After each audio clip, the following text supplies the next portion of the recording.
부활절 이후 첫 주에 함께 나눌 말씀은 별점 5개의 성도와 벌점 5개의 성도, 즉 여호와께 묻지 않고, 이런 제목을 갖고 주의 말씀을 함께 나누겠습니다.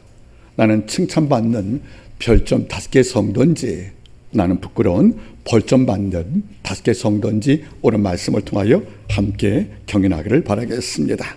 말씀을 전합니다. 말씀의 시작은 지난주 블로그의 글을 통해서 시작을 하겠습니다. 얼마 전에 북콘서트에 초청을 받았고 그 장소에 참여하기 위해서 친구 5명과 함께 가기로 약속을 했습니다. 그 친구 모두도 음악을 좋아하고 책을 좋아하고 특별히 삶을 진지하게 고민하는 아주 바른듯한 사람들입니다. 막상 그날 당일날 도착하니까 5명 가운데 1명밖에 참석을 못한 거예요. 끝날 때까지 궁금했지만 이후에 불참 이유를 알게 되었습니다. 먼저 첫 번째 친구의 불참 이유가 이러했습니다. 그대하고 약속한 북콘서트의 약속 시간을 잊어버렸다고. 그래서 그 시간에 롯데몰에 가서 쇼핑을 했다고. 이게 첫 번째 친구의 불참 이유입니다. 두 번째 친구의 불참 이유를 바라보니까 그 시간은 기억을 했는데 다른 분과 약속을 또 잡은 거예요. 약속에 중조되는 것인데 후자가 좀 더 이익이 많아서 그 장소에 갔다고 문자가 왔습니다. 셋째 친구가 오지 못한 이유를 뒤늦게 알아보니까 이 친구는 깜빡 잊은 거예요. 그러다가 어느 순간에 기억이 떠오른 거죠. 그래서 불이 나게 왔지만은 너무 늦게 도착을 해서 입장을 못한 거예요. 마지막 네 번째 친구는 처음 오고 싶었는데 당일날 너무 몸이 아팠던가 봐요. 그래서 마음은 그러한데 몸이 안 따르니까 제게 문자가 온 거죠. 참석 못해 미안한데 그 모임의 모든 과정을 동영상을 담아서 주시면 제가 멋있는 저녁을 대접하겠습니다 하고 두 번째 사과 문자가 온 거예요. 여러분, 제가 제 개인 사건을 지금 나누고 있습니다. 약속을 하고 잊어먹었다. 어떤 느낌이 듭니까? 또 약속에 중촉됐다고 해서 선약을 잊고 이익을 따라갔다. 또 어떤 분은 오고 싶었지만은 길이 막혀서 늦게 기억이 나서 오지 못했다. 한 번은 오지 못하니까 너무 미안해서 그 아름다움을 동영상을 받고 싶고 그래 주신다면 제가 정말 고마워서 저녁을 대접하겠습니다. 여러분, 냈다 오지 못한 건 똑같은 거예요. 그런데 각자의 특성과 가치는 달라요. 제가 앞에 세 분께는 벌점 5점을 주겠습니다. 하지만 참석한 친구하고 마지막에 끝까지 부탁한 그에게는 제가 별점 5을 줄 수밖에 없다는 거죠. 여러분, 살아보시겠습니까? 우리가 이 땅을 살면 한 개인과 오랜 관계를 맺어요. 만나기도 하고 대화도 해보고 또 같이 일도 같이 합니다. 이렇게 한 개인과 오랜 관계에서 얻어진 축적된 정보가 있어요. 아, 얘는 신뢰 못하겠다.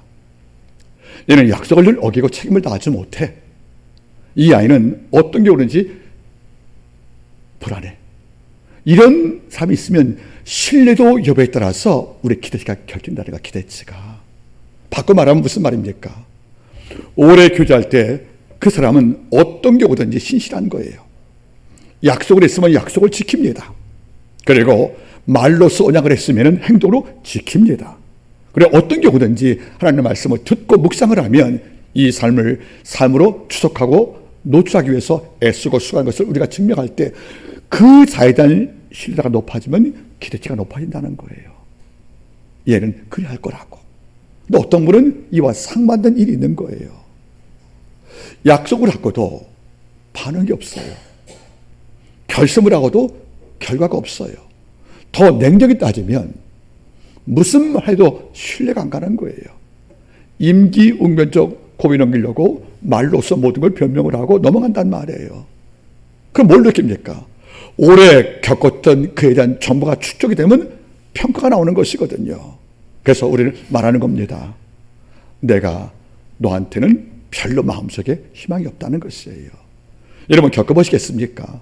한 개인이 모두와 일할 때는 반응이 세 가지인 거예요. 첫 번째 반응은 얘는 틀림없어. 얘는 분명한 사람이야. 그래서 확인하지 않고도 일을 맡길 수 있는 사람이 있어요. 두 번째가 있습니다. 이번엔 다르겠지. 이번엔 다르겠지. 이제까지는 큰 실망을 주었지만 이번엔 다르겠지. 나이가 몇 살인데. 이런 분도 있어요. 세 번째가 문제예요. 기대한 내가 바보지.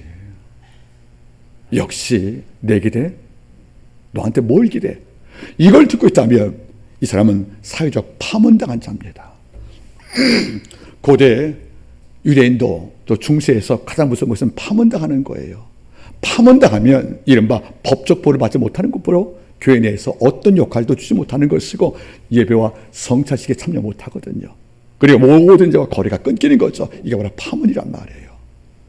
그 누구가 여러분께 말할 때 내가 너한테 뭘 기대해? 기대한 내가 어리석었지. 이 말을 듣고 있다면 당장 내가 당하는 폭력은 없겠지요. 하지만 냉정이 따를 경우에 모든 자에게 신뢰 잃어버린 것은 전부 잃어버린 것입니다. 문제는 이것을 우리가 중요하다고 여기지 않고 있다는 것이 아니겠습니까? 성경의 언어 가운데 가장 중요한 단어가 콜레브란 히브리어예요. 콜레브란 말은, 콜이란 말은 뭐죠? 올 전심을, 레브는 심장이거든요. 레브에서 나온 말이 러브, 사랑이란 말이 나온 거예요. 사랑이 뭐라고요? 레브, 심장에서 나오는 게 사랑이란 말이에요. 머리가 아니라. 그러니까 뭘 느끼는 것입니까? 콜레브, 어떤 게 오든지 내가 왜 나만 이거 해야 돼? 또는 이 일은 너무 작아 보여. 남들은 화려한데 내 맛이 너무 적어. 설사 이런 감정이 들어도 콜레브 전심을 다할 때 이런 종이 하나님 것을 앞에 신뢰받는 것이 아니겠습니까? 오늘 적당이라는 문화들, 대충이라는 것이 마치 처세가 되어서 이 땅을 지배하고 산다는 것이에요. 우리가 만약에 열심히 수고하면 남들 그래 저 곰치 같다고, 저 어리석다고. 여러분 그것이 아니란 말이에요.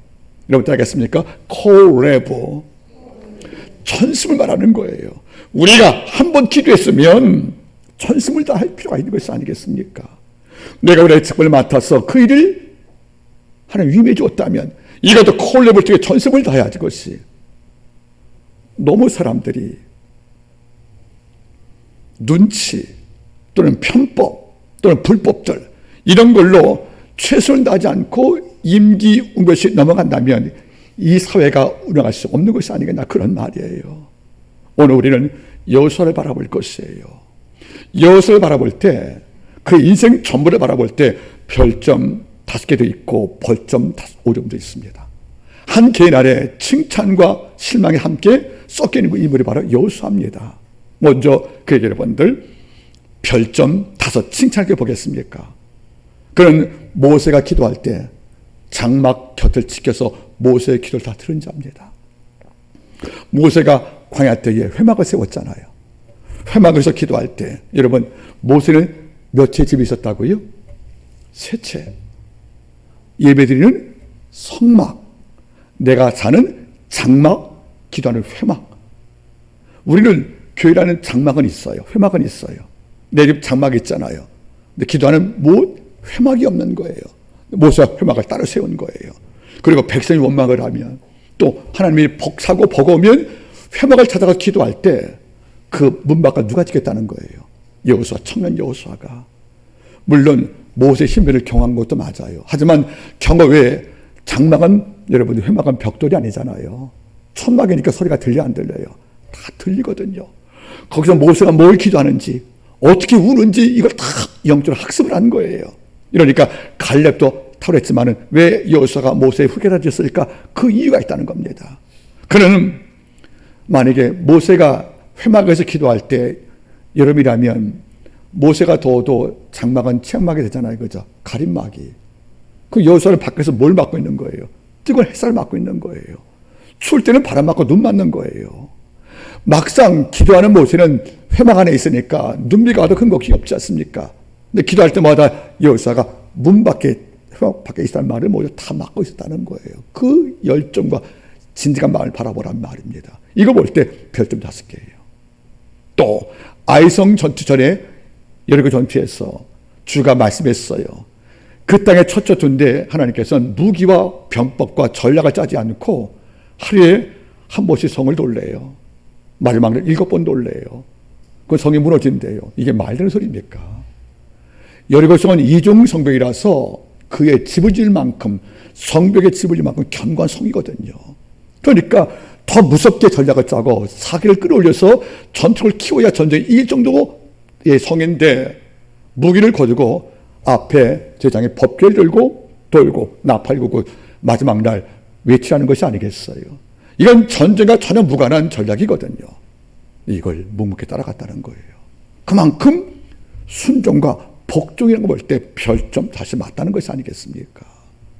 그래서 여러분들 약속의 땅에서 어떤 경우든지 임종할 때 여기서 24장에 하는 말이 뭡니까? 너희가 만군의 여호와를 택하라. 내 가문과 나를 평생 여호와를 섬긴다고 고백하잖아요. 이걸 바라볼 때 정말 별점 5개 성도인 것이 분명한데 이와 상반적으로 벌점도 있는 거예요. 민수기 11장을 바라보시면 70인 장로가 성령을 받을 때 놀랍게도 엘닷과 메닷이라는 두 장로가 안 모이고 장막에 있었어요. 그런데 성령이 장소에 참석을 못한 두 장로에게도 임했거든요. 그러니까 원래 모세가 다 모은 거예요. 나를 도와줄 70인 장로에게 나와 똑같이 성령을 받아서 조역자를 삼으려고 했었는데 이름몇 가운데 2명이 안 나온 거예요. 그 이름이 엘다가 멜닷입니다. 그런데 성령이 통신이 만 거니까 이걸 보고 한 청년이 와서 모세에게 고발합니다. 모세 선생님, 저분은 명령이 따라져서 나오지 않고도 성령 받았으니까 어떡하지요? 하니까 모세가 말하기 전에 여호수아가 툭 나서는 거예요. 네, 좀 오세요. 그 맞섰어. 그 모세가 탁 째려보는 거예요. 네가 나 때문에 시기한 것이냐 하고 화를 냈습니다. 그만큼 여호수아도 시기가 있다는 거예요. 이것만이 아닐 거예요. 우리가 벌점을 먹인다면 바로 오늘 사건일 겁니다. 기원 고물가에 약조를 할 때 오늘 나오지 않습니까? 여호와께 묻지 않고라는 말. 스스로 판단해서 결정했다는 거 아니겠습니까?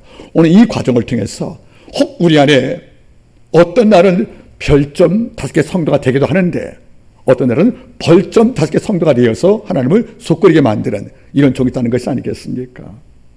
그저께 친구랑 대화할 때 그 친구 별명이 또자예요. 또자. 늦잠이에요. 걔는 아침 11시가 기상시간이에요. 밤에 일하는 것도 아니에요.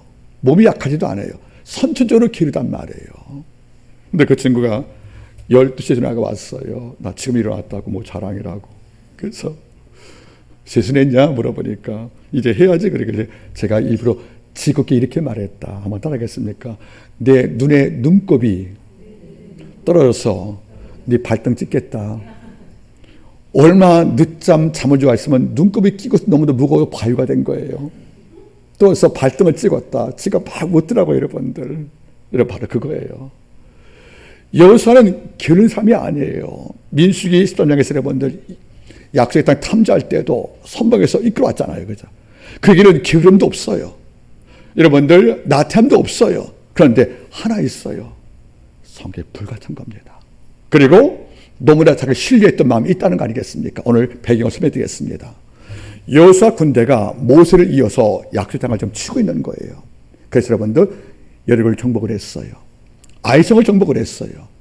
그 다음에 정복할 땅이 바로 기본 거민인 거예요. 12족속이요. 약속의 땅의 백성을 왜 죽였냐면 그 땅을 주신 하나님의 언약을 믿고 여호와를 경배하는 것이 만칙인데 그 땅을 불화받고도 우상을 섬기니까 그 땅에서 아버지가 쫓아버린 겁니다. 그러니까 이스라엘 백성은 약속의 땅을 빼앗는 게 아니에요. 그 땅을 다시 하나님이 소환시켜서 이스라엘한테 선물로 준 것이 아니겠습니까? 그러니까 받은 복의 그 땅을 여호와 주신 복으로 안고 여호와를 경배하지 않고 우상을 섬기니까 그 땅을 차지할 자격이 없다는 것이니까 추방시킨 것이 아니겠습니까? 이거 바로 여호수아 전쟁을 말하는 거예요. 그런데 기본 거민이 생각을 해보니까 견고한 아이성도 붕괴되었어. 여리고도 정복당했어. 다음 우리네. 이제 피할 길이 없는 거예요. 죽음과 멸망을. 이럴 때 오늘 말씀 바라볼 때 기본 거민이 꾀를 내란 말 나오잖아요. 우리가 민족적 멸망 안 당하려면 꾀를 내자. 그래가지고 지를 짜고 나쁘게 하면 속임수인데 제일 짠 거예요. 어떤 것이냐면 자기의 신분이 멸망당할 가나안 족속인 기본 거민이 아닌 걸로 말하기 위해서 일부러 변장을 해요. 오늘 말씀 뭐라 보겠습니까? 여호수아 9장 3절 기본 거민들이 여호수아의 여리고와 아이성의 한 일을 듣고 꾀를 내어 사신의 모양으로 꾸미되 어떻게 했습니까? 헤어진 전대, 헤어지고 찢어진 가죽 포도주 푸대, 낡은 신발, 낡은 옷, 곰팡이 난 떡, 이걸 준비한 거예요. 그럼 무슨 말입니까?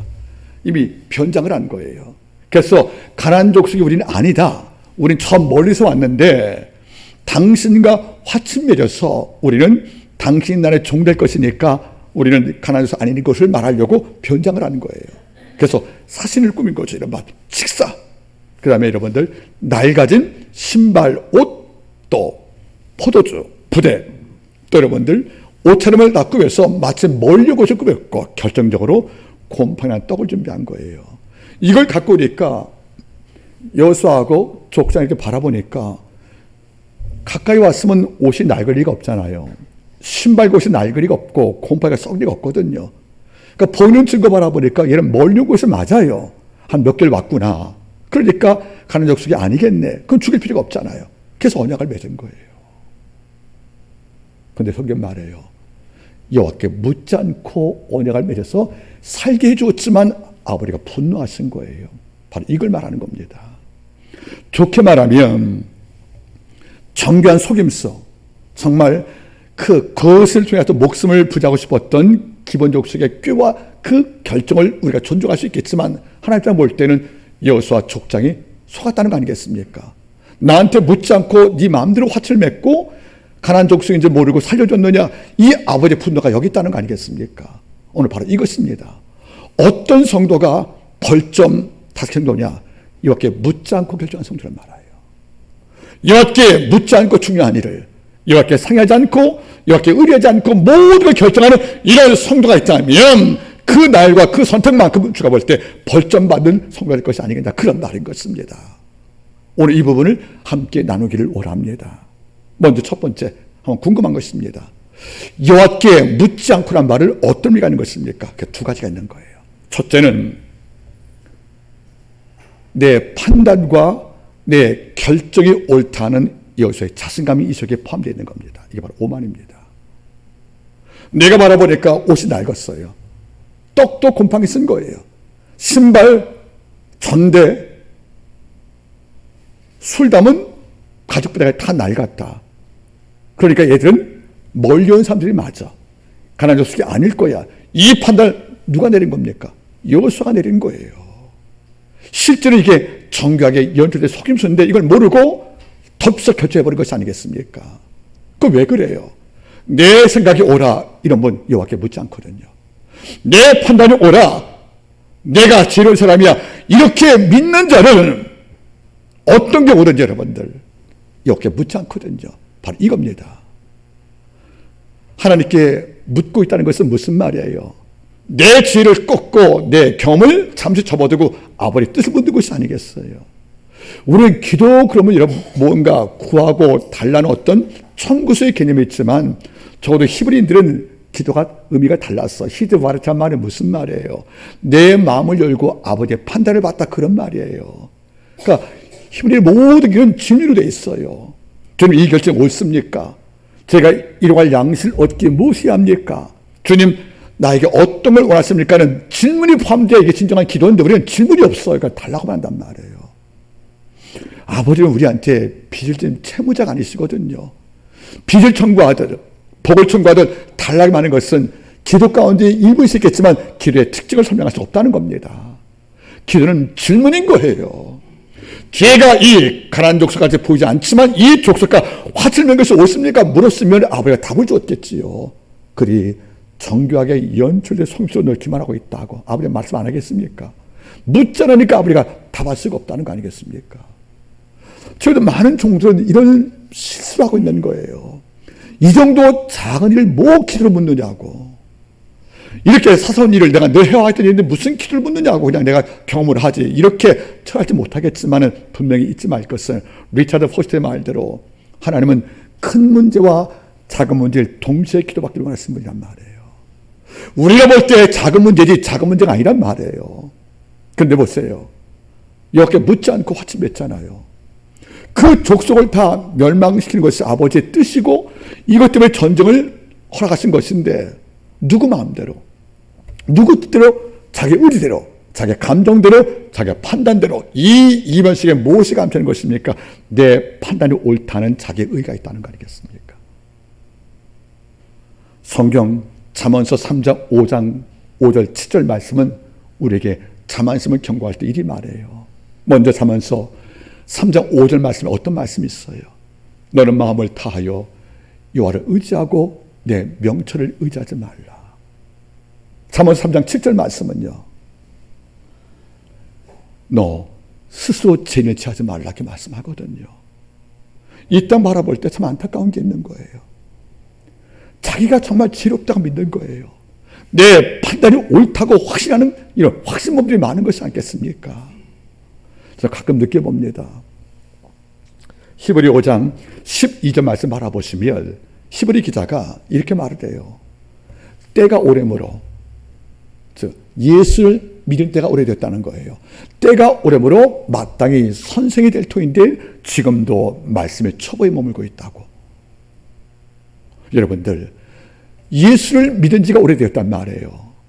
그러면 선생, 즉 남을 뒤따라서 칼로서 가르칠 만큼 영육의 지식을 갖춘 것이 마땅할진데 지금도 말씀의 초보가 되어서 단단한 힘을 내신 젖을 먹고 있다. 이것이 히브리자의 한탄이거든요.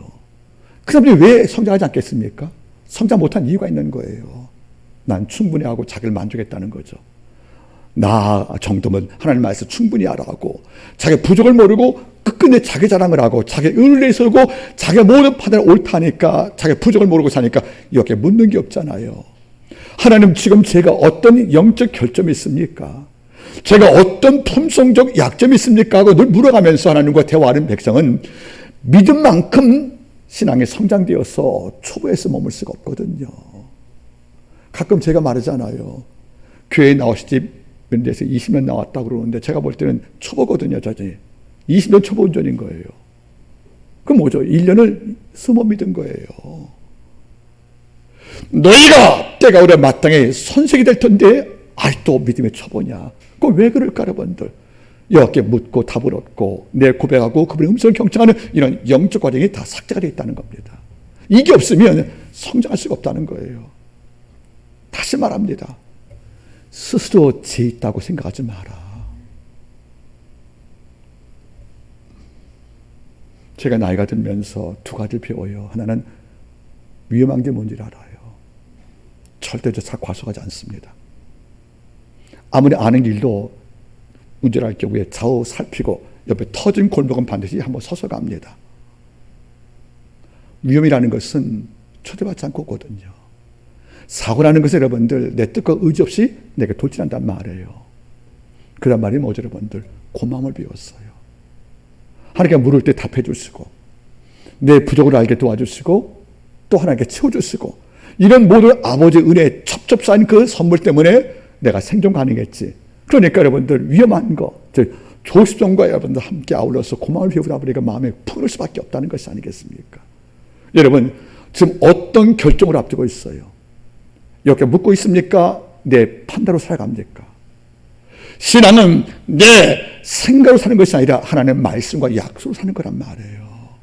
이 땅에서 가장 불행한 자, 실패가 어떤 자가 예측되는 것이냐면 묻지 않고 돌발적으로 일하는 사람이 제일 문제라는 것입니다. 여러분 따라서 신앙 안에서 이 정도쯤이야 없어야 한다. 이러니까 아이성 전투에서 군사 3천 몰고 들어갔다가 여러분 실패하잖아요. 그 다음에 여러분들 2차 전투에서 군사 3만을 보내거든요. 한번 실패한 다음에 1차 아이성 전투를 이 정도쯤에 하다가 군사 몇 번 했다고요? 3천을 보낸 거예요. 2차 때는 여러분들 다시 싸울 때 아이성 2차에서 3만 명 10배를 일이지 않습니까? 그게 바로 전심을 다하는 거란 말이에요. 이 정도쯤이야 하고 3천보에다가 실패한 여호수아는 각성을 하고 3만 명을 파송해서 그 아이성 전투를 청구한단 말이에요. 여러분 다시 말씀을 드리겠습니다. 왜 이렇게 묻지 않았습니까? 이 정도쯤이야 내가 충분히 하겠다는 자기의 자만과 오만이 함께 섞여 있다는 거 아니겠습니까? 한번 돌아봅시다, 여러분들. 회개를 많이 한다는 것은 죄가 많아서가 아니에요. 죄를 발견해서입니다. 주께 자꾸 묻는 것은 지혜가 없어서가 아니에요. 더 큰 지혜를 얻으려고 하는 거예요. 마치 제가 안경을 쓰는 것은 안 보여서가 아니라 더 잘 보려고 쓰는 것처럼 여호와께 매일 묻는 이유가 뭔지 아십니까? 지혜 창조이신 그분께서 주시는 답이도 제 지혜보다 더 견고하고 탁월하지 않겠습니까? 그러니까 묻고 사는 거란 말이에요. 여러분, 여호와께 묻지 않고 화치를 맺은 거 보세요. 내가 바라보니까 얘는 이 가나안 족속이 아니야. 그걸 누가 판단합니까, 여러분들? 여호수아가 자기 의로서 이런 실패가 있지 않기를 바라는 것입니다. 두 번째, 여호와께 묻지 않고 결정한 이가 뭐예요? 바로 조급증이라는 겁니다. 성급함들. 우리 같으면 그렇게 보여도 한 일주일 지켜봤을 거예요. 한 달간 지켜봤을 거예요. 정말 얘들 말이지 사후조사, 우리 말대로 뒷조사 할 필요가 있지 않겠습니까? 너희가 어디서 왔느냐? 안 물어보잖아요. 그럼 어디 왔다 그러면 거기 정탐관 확인해서 알아볼 수 있는 거 아니겠습니까? 이런 과정이 없다는 거예요. 그거 왜 그래요? 조급증이란 말이에요. 분별력이 없다는 거 아니겠습니까? 그러니까 마음이 조급하면 묻지 않고 일을 저지르고 일을 결정할 때 그 후에 일을 감당 못하는 것이 아니겠습니까? 여러분들, 우리말 언어 가운데 우리가 조사할 말이 하나 있어요. 일단 저질러봐. 안 됩니다. 그건 믿는 성도의 행동 양식이 아닌 거란 말이에요. 전 성격이 그래요. 철저히 준비하고 오래 검토하고 그 결정까지 좀 늦어요, 여러분. 어떤 후유증이 나오지 않게 만들 정도로 확신 쓰지 않으면 강의도 설교도 또 누가의 대화도 그때 이해하거든요. 즉흥적으로 우리가 임경구적으로 느낌대로 그렇게 할 수 없다는 것이 아니겠습니까? 여호수아가 그렇게 한 공동체의 리더라면, 백성의 수상이라면 그렇게 보여도 낡은 옷과 떡을 바라보니까 그렇게 보일지 않겠습니까? 정경이 연출했으니까. 그래도 장막에 한 달간 머물게 하고 이제 조사하는 겁니다. 어디서 왔습니까? 그리고 어느 마을에 있습니까? 하고 물어본 다음에 이걸 조서를 받고 나서 가나안 땅 참자리시 정탐관 파송하면 진실 여부 나올 것이 아니겠습니까? 이런 과정을 왜 하지 않습니까? 조급했다는 거예요. 다음 전쟁 위해서 이거 빨리 일을 끝내자고.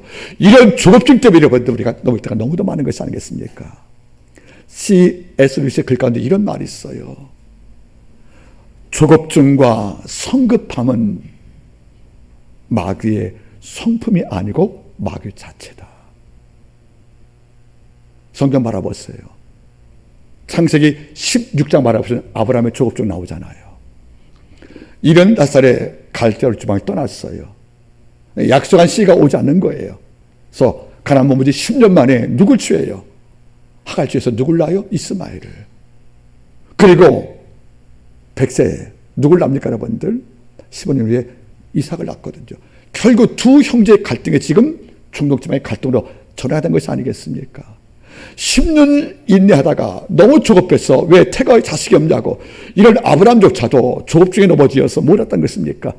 아버지가 원하는 방법으로 자식을 낳을 때 그 이스마엘이 결국 지금 모든 중동지방의 갈등의 시발점이 된 것이 아니겠어요, 여러분? 사울왕도 마찬가지인 거예요. 우리가 알다시피 사울왕도 뭘 느끼십니까?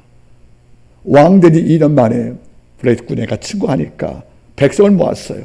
그 당시 사울왕의 군대는 상비군이 아니에요, 여러분들. 정규군대가 아니라 농사하다가 어려울 때 왕이 나팔분 군병대, 민병대가 되는 군대이기 때문에 그런 일상의 직업 있는 사람들이에요. 2년 만에 친구가 오니까 나팔을 불었어요. 그래서 모든 지파가 다 모인 거예요. 그런데 문제는 뭔지 아십니까? 항상 전쟁 전에 이스라엘 백성은 하나님께 제사를 지냈거든요. 승리기원 제사를. 그런데 사무엘이 7만 오겠다고 장소를 떠난 거예요. 그런데 블레셋 군대가 침공을 하고 백성은 두려워서 자꾸 도피하고 산에 숨고 하는데 사무엘이 하지 않으니까 사울왕이 어떻게 해요? 친히 번제를 집례합니다. 근데 그때 사무엘이 온 거예요. 하루 못 참아서. 그러니까 사무엘이 묻지 않습니까? 이게 어떤 이가 물어볼 때 내가 부득이하여 당신이 알아서 부득이 제사했다고 변명할 때 사울이 분노했거든요. 그때부터 하나님께 사울을 버리는 겁니다. 여러분들, 사울왕의 조급증, 아브라함의 조급증이 난 결과는 결과를 받지 못했거든요. 여러분, 조금 더 기다려보란 말이에요. 우리의 발걸음과 아버지의 폭폭이 다르거든요, 여러분들. 저는 왜 이게 응답이 안 될까? 왜 열리문이 안 올까? 이 조업할 때마다 시편 40편 1절 말씀과 2절 말씀 묵상하거든요. 다윗이 뭘 고백했습니까? 내가 여호와를 기다리고 기다렸더니 그가 길을 기르사 내 부르심을 들으셨도다. 그가 기가 막힌 수렁과 웅독에서 나를 끌어올리시고 내 발을 반석에 주사 내 걸음을 경고했다 고백하잖아요. 기다리고 있으면 우리가 기도에 따른 거예요. 주가 말씀할 때까지 성급하게 나가지 않고 화치 맺지 않고 끝까지 기다릴 때 하나님께서 어찌 역사했습니까? 결국 내 부르심에 들으시고 나를 기가 막힌 웅덕의 성에서 끌어올리시고 내 발을 반석에 두사 내 걸음을 경계 주어서 내가 생존하겠다는 것이 아니겠습니까? 여러분, 어때요? 지금 내 기도 목록 속에 있는 것이 응답이 안 되어서 원망하려고 좀 마음먹었습니까? 그냥 성급하게 일을 버리고 어떤 일을 결정하려고 마음먹었다면 잠시 발걸음 멈추기 바랍니다. 그리고 다시 와께 묻기를 바라겠습니다. 여러분들, 우리가 3회상 23장 다윗을 바라보세요. 물론 다윗도 흠기를 많은 사람이에요. 23장을 바라볼 때 다윗은 정말 별점 5개 멋진 성도입니다. 사울한테 쫓김을 당해서 그가 방랑도피생하는 상태였어요. 수하 군대가 400이 있습니다. 그런데 방랑도피 중에서 한 소년이 다윗을 찾아와서 이리 말하는 겁니다. 당신을 도와주었던 그일라 마을에 블레이 친곡을 해서 타작곡식을 다 가져갔다고. 이후로 이 마을에 1년간 굶어야 되거든요. 이걸 다시 들은 거예요. 나를 도와준 그일라 사람이 블레이에게 친구를 받아서 양식을 다 빼앗겼으니까 1년 농사를 여러분들 무효하던 거 아니겠습니까? 그러면 이를 또 어떻게 살아요? 그걸 찾아와야 되거든요. 그런데 이건 다윗이 내일이 아닌 거예요, 여러분들. 그일라 마을에서 개인이 아니겠습니까? 지금 다윗이 왕은 아니잖아요. 그런데 다윗이 이리 말해요. 이 말을 듣고 따라하세요. 다윗이 여호와께 묻자와 가로되 뭐라 하지 않습니까? 하나님이요, 내가 쫓아가 그를 치리까 물어본단 말이에요. 주가 말씀했어요. 네가 따라가면 저걸 붙여주마. 그러니까 응답 받은 거 아니겠습니까? 이런데 수하의 군사가 만류하는 거예요. 굳이 이런 전쟁할 필요 없다는 거죠. 그때 다윗은 군사를 설득하지 않고 4절 말씀, 3절 말씀, 다윗이 여호와께 또 묻자와 가로되. 이 다윗은 반복되어 묻고 있다는 거예요. 이 지문의 사람들. 주가 말씀합니다. 내가 붙였다 올라가라고. 그 올라가서 다 찾아오지 않습니까? 여러분, 다윗이 군사 전략가인데 쫓아가서 변법으로 못 잡아겠냐는 거예요. 늘 이겼었는데 그게 아니라는 거죠. 그는 여호와께 묻자와 가로되, 여호와께 또 묻자와 가로되. 그런데 예수판 가른자 바라보세요. 한 번도 예수께 물어본 적이 없어요. 도마도 물어봤고 빌립도 물어봤고 베드로도 물어봤고 요한도 물어봤지만 성경 내에서 유다는 한 번도 질문이 없습니다. 이게 묘한 것이 아니겠어요? 여러분, 어떻습니까? 지금 여호와께 묻고 이를 결정합니까? 사소해 보이는 일도, 아니 거대한 일도 이와 관계없이 여호와께 물을 때 반드시 아버지는 들을 준비가 돼 있고 답을 줄 준비가 돼 있고 더 나가서 일을 행하시고 일을 성취할 준비가 돼 있다는 겁니다. 믿는 성도는 질문하는 존재입니다. 다시 말하겠습니다. 질문할 때 반드시 하나님은 들으십니다. 이사야 예언자가 말씀했어요. 내 귀를 지은 자가 듣지 아니할 것이며 내 손 지은 자가 돕지 않을 것이며, 주를 말씀했잖아요.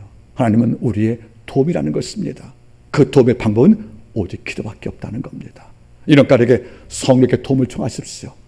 나만 옳다는 그 자기의 그리고 조급증을 벗어버리고 하나님의 뜻 가운데 참잠에 기다리시면서 하나님께 물으면서 그 답을 얻어 일하시기를 부탁을 드리겠습니다. 기도하겠습니다. 만군의 주님, 속도시대에 사는 많은 백성들은 빨라야 이기고 선조물야 이긴다고 생각하는 착각에 빠져 있음을 압니다. 하지만 우리 아버지의 지혜로움이 크심을 알기에 우리는 여호와께 묻고 물은 이후에 행동을 하겠습니다. 작아 보이는 문제도 여호와께 물을 것이며 또 아버지 큰 문제 더 물러가면서 하나님의 일하심에 통책을 하여 반드시 승리할 것을 믿고 있을 것이오니 주여 우리 안맞게 모든 성도에게 여호와께 묻고 이 신앙을 갖질지언정 실패했던 여호수아같이 묻지 않고 신앙에서 우리가 탈피하기를 간절히 원하며 모든 말씀을 예수님의 이름으로 기도드리옵나이다. 아멘.